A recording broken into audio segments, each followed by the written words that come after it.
अंग्रेज़ों के खिलाफ इन्होंने कौन सा साहित्य लिखा उसका बताओ ज़रा। एक लिटरेचर है, अगर अंग्रेज़ों के खिलाफ कोई किताब लिखी हुई है तो वो है गुलामगिरी, जो ज्योतिबा फुले की लिखी गई है। एक ब्राह्मण मिल जाएगा आपको जिसने अंग्रेज़ों के खिलाफ कोई साहित्य लिखा हो, बताइए। तो जो कौम अंग्रेज़ों के खिलाफ आधुनिक काल में कुछ नहीं लिख पाई, वो मुग़लों के खिलाफ उस दौर में लिखती। इनसे आप ये उम्मीद करोगे, जो लोग भाट बने रहे, सत्ता के चाटुकार बने रहे, उनसे आप ज़्यादा उम्मीद नहीं कर सकते। तो वो जो उन्होंने उस दौर में किया वो आज भी वही कर रहे हैं। जो तुलसीदास में यकीन रखने वाले लोग हैं वो आज भी भाटगिरी ही कर रहे हैं, केवल सत्ता का गुणगान करना उनका काम है। और उस सत्ता को, उस अहंकारी सत्ता को जो वर्ण व्यवस्था पर आधारित है, उसको बनाए रखने के लिए अपनी एनर्जी लगाते हैं। हमें इस पर ज़्यादा ध्यान नहीं देना। आप रामायण को कुरे दोगे, जैसे कहते हैं ना कि भाई कुठला, जो कच्ची मिट्टी का कुठला होता है, उसको जितना आप धोगे उतनी कीच लिगड़ेगी। तो इन सब चीज़ों में तो उतनी गंदर कीच लिगड़नी है। आप मनुस्मृति की चर्चा करोगे तो उस पर विवाद हो जाएगा, तमाम तरह की चीज़ें हैं।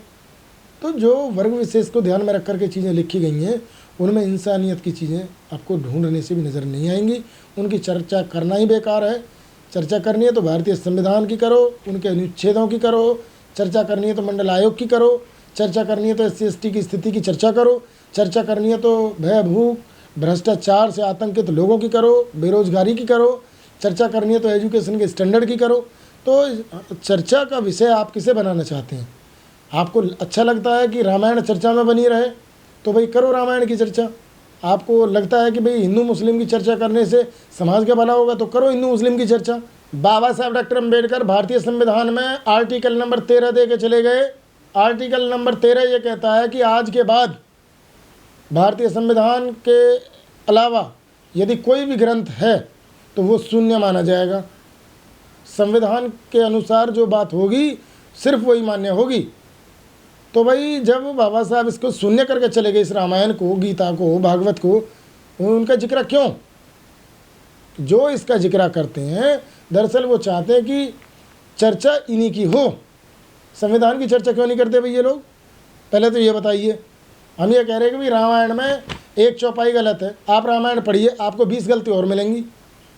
क्या केवल एक ही चौपाई है? नहीं, हम ये कह रहे हैं वो क्या क्या उसका स्थान कर रहे हैं। स्थान करने की ज़रूरत क्या है? शिक्षा ही भला कर सकती है। बाबा साहब ने कहा कि शिक्षा वो शेरनी का दूध है, जो पिएगा वो गुर्राएगा, वो जो पिएगा वो दहाड़ेगा। तो भाई ताड़न को शिक्षा बताने का अर्थ क्या बचा? रामायण को जो मानते हैं वो रामायण को माने। बाबा साहब डॉक्टर अम्बेडकर जी कह गए कि इनसे किसी का भला होने वाला नहीं है। जो अखिलेश यादव है पूर्व मुख्यमंत्री उत्तर प्रदेश के, वो भी कह रहे हैं कि मैं भी शूद्र हूँ। भैया वो शूद्र कभी शूद्र हैं। आपने उनको जब ये उन्होंने ये बयान दिया उसके बाद का बयान सुन लिया आपने? उन्होंने कहा मैं कट्टर हिंदू हूँ। तो सुना है आपने? किसको मूर्ख बना रहे हैं फिर ये? नहीं, हम ये कह रहे हैं कि भाई वो कभी तो जनेऊ दिखाने लग जाते हैं, कभी गंगा में स्नान करके फ़ोटो शेयर करते हैं, कभी घर में हवन यज्ञ करा के फ़ोटो शेयर करते हैं, और कभी कहते हैं कि मैं शूद्र हूँ। तो गुमराह कर रहे हैं क्या जनता को? वो जनता को गुमराह करने का काम कर रहे हैं। वो खुद गुमराह हैं। जनता को क्या गुमराह करेंगे? वो स्वयं गुमराह हैं। और गुमराह नेता कभी समाज का नेता नहीं हो सकता, समाज की अगुवाई नहीं कर सकता। भाई हम ये कह रहे हैं कि भाई ईसाइयों की बाइबल है, ईसाई उस पर उंगली नहीं उठाएंगे। और जब ईसाई अपनी बाइबल पर उंगली नहीं उठाते हैं तो गैर ईसाइयों को क्या ज़रूरत पड़ी बाइबल पर उंगली उठाने की? जब कुरान पर मुस्लिम उंगली नहीं उठा रहे हैं तो गैर मुस्लिमों को क्या ज़रूरत पड़ी? वैसे ही जब स्वामी प्रसाद मौर्य ये कहता है कि मैं हिंदू नहीं हूँ तो उसे क्या ज़रूरत पड़ी हिंदुओं की रामायण पर उंगली उठाने की? सवाल खड़ा ये होता है कि वो अपनी बात क्यों नहीं करता? जिस धर्म संप्रदाय से वो स्वयं हैं, पहले तो वो ये बताए कि क्या वो हिंदू है या नहीं है। यदि वो हिंदू है तो पहले ये स्पष्ट करे। उसने कहा भाई मैं तो हिंदू नहीं हूँ। जब तुम हिंदू नहीं हो तो तुम हिंदुओं के उंगली क्यों कर रहे हो? अरे भाई हम तो ये कह रहे हैं, वो आज हिंदू मुस्लिम का उनके दिमाग में ये चल रहा है कि आप हिंदू मुस्लिम करो और देश को और इस उत्तर प्रदेश को फिर से उसी गड्ढे में खींच के लेके जाओ। ये नूरा कुश्ती है। समाजवादी पार्टी और भाजपा की मिली भगत है, जो इस देश को, इस समाज को फिर से लड़ाने का काम करने वाले हैं।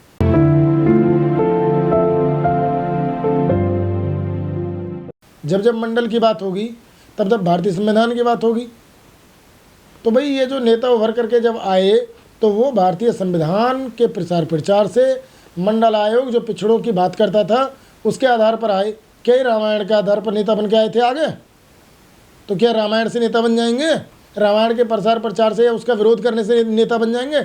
नेता वो बनता है जो समाज की समझ रखता है और समाज कैसे आगे बढ़े इस नीति पे काम करता है। उस दौर के नेताओं ने ये पाया कि भाई पिछड़ी जो जातियां हैं उनकी आबादी जो है 50% से ज़्यादा, 55, 57, 58 या 60% तक है, उनको उनके अनुपात में रिजर्वेशन मिलना चाहिए। और रिजर्वेशन की व्यवस्था संविधान में भी की गई है, परंतु आज तक उसको अमल में नहीं लाया गया। तब ये जो आयोग बने, जब ये मंडल आयोग बना और मंडल आयोग ने जो सिफारिशें की, उन सिफारिशों को लागू करने कराने का जो दौर था, जो क्रम था, उसमें लीडरशिप डेवलप हुई। तो उस समय पे ये रामायण का भी लापा जा रहा था, रामायण का राग लाप रहे थे संघ के अनुसांगिक संगठन और भारतीय जनता पार्टी, जो नारा दे रहे थे कि हम कसम राम की खाते हैं, हम मंदिर वहीं बनाएंगे। तो वो मंदिर की बात कर रहे थे, रामायण की बात कर रहे थे। वहीं दूसरी तरफ जो मंडल की राजनीति करने वाले लोग थे, वो मंडल आयोग की सिफारिशों को लागू कराने की बात कर रहे थे, मंडल आयोग को लागू करने की बात कर रहे थे, जिससे पिछड़ी जातियों का राजनीतिक, आर्थिक, सामाजिक तौर पर कुछ भला हो सके। तो वो तो उनके भले के लिए यथार्थ में काम कर रहे थे। आज के जो ये नेता हैं, क्या ये यथार्थ में समाज का भला करने के लिए काम कर रहे हैं? इस तरह के कटाक्ष से, इस तरह की छीटाकसी और भाषणबाजी से किसी समाज का भला नहीं होता। समाज का भला होगा उनको योजनाओं में भागीदार बना करके, उनको राजनीति में भागीदारी दे करके, उनको संवैधानिक पदों पर पहुंचा करके, उनको सरकार में पहुंचा करके, उनके लिए व्यवसाय की व्यवस्था करके। और ऐसा तब होगा जब भारतीय संविधान के अनुसार बात होंगी, न कि रामायण, गीता, अन्य धार्मिक, कुरान, बाइबल, इनके आधार पर बात करने से लोगों का भला होने वाला नहीं है। जब से ये रामचरितमानस का पूरा मामला चल रहा समाजवादी पार्टी में, 2-3 नेता पार्टी छोड़ गए हैं। भैया उनका निजी मामला है। लौरी तिवारी चली गई है उनकी प्रवक्ता। नहीं, उनके जो प्रवक्ता हैं, जो तिवारी जी हैं, तिवारी जी ने स्पष्ट कर दिया कि भाई मैं तो रामायण की चौपाइयाँ गाती हूँ, ये करती हूँ, वो करती हूँ। उनकी अपनी धार्मिक आस्था है। तो किसी भी व्यक्ति की अपनी धार्मिक आस्थाएं होती हैं और राजनीतिक महत्वाकांक्षाएं होती हैं। कभी कभी पार्टी लेवल पर ऐसी चीज़ें होती हैं कि उनकी जो है राजनीतिक आकांक्षाओं के सामने धार्मिक जो उनकी स्थिति होती है वो सामने खड़ी हो जाती है। तो निश्चित तौर पर रामचरितमानस हो या अन्य धार्मिक मुद्दे हों, उनसे सभी लोग इत्तेफाक नहीं रखते। रामचरितमानस की चौपाई, ढोल गवार शूद्र पशु नारी सब ताड़ने के अधिकारी, महिलाएं कथाओं में जाती हैं, इस चौपाई को सुन करके उनको कुछ बुरा नहीं लगता है, वो तो खुश होती हैं, नाचती हैं। नहीं भाई, आप ये बताइए, यदि कोई व्यक्ति जिसको सिर्फ कर्णप्रिय चीज़ें सुनाई जा रही हैं और केवल मनोरंजन उनका किया जा रहा है, तो उस मनोरंजन में बुद्धि विलास तो होता नहीं। मनोरंजन है ना, तो मनोरंजन में तो बहुत सी चीज़ें ऐसी हैं जो गलत हैं और बहुत से गीत गाने ऐसे बनाए गए जो कि मानवता को शर्मसार करते हैं, न केवल महिलाओं को। तो इस तरह की जो चीज़ें हैं, ढोल गंवार शूद्र पशु नारी, ये सब ताड़न के अधिकारी। और जब ये आप कह रहे हो कि भाई उनको ये बोला जाता है और वो खुश होती हैं, तो वहीं आपने ये बताया कि उनको बताया जा रहा है कि भाई ये शिक्षा, ताड़न का अर्थ है शिक्षा। तो ये इस तरह की जो बचकानी बातें हैं, इस तरह की जो भेड़ चाल है, उससे लोगों को बचना चाहिए। और हमारा भी कहना यही है कि भाई इनसे भला होने वाला नहीं है।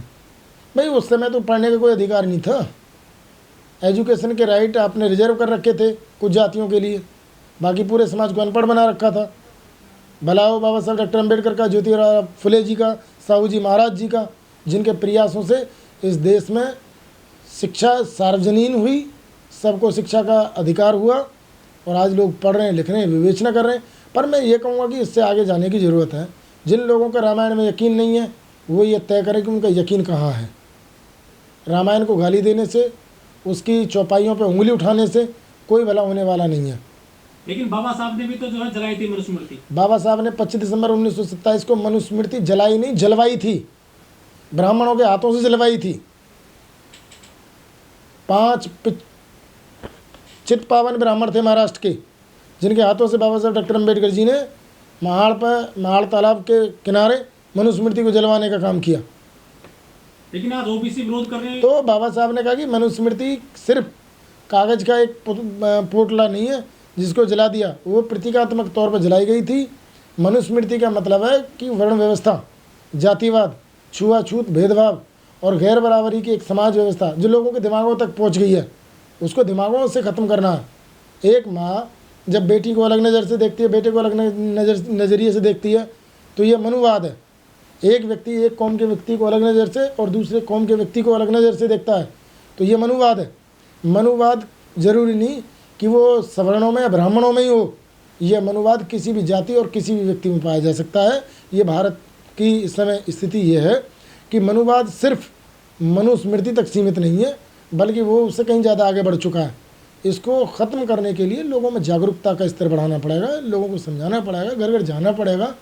और इसमें बाबा साहब ने एक बात और की कि मनुवाद और ये जो वर्तमान समाज व्यवस्था है, इसको ख़त्म किए बिना तो देश का भला नहीं होगा। और इसको ख़त्म करने के लिए ब्राह्मणों को भी प्रयास करने होंगे, सच्चे मन से प्रयास करने होंगे, सवर्णों को भी इस लाइन पर आना पड़ेगा। जब तक ये लोग इस लाइन पर नहीं आते हैं, ये चीज़ ख़त्म नहीं होगी और ये क्लास बना रहेगा। तो ब्राह्मण क्यों चाहेंगे कि मनुस्मृति खत्म हो? नहीं, ऐसा नहीं है। वो भी ब्राह्मण ही थे जिन्होंने मनुस्मृति को जलवाने का काम किया, पर ऐसे ब्राह्मणों की संख्या कम है। वो भी ब्राह्मण हैं जिन्होंने अखिलेश और मायावती की सरकार बनवाने का काम किया।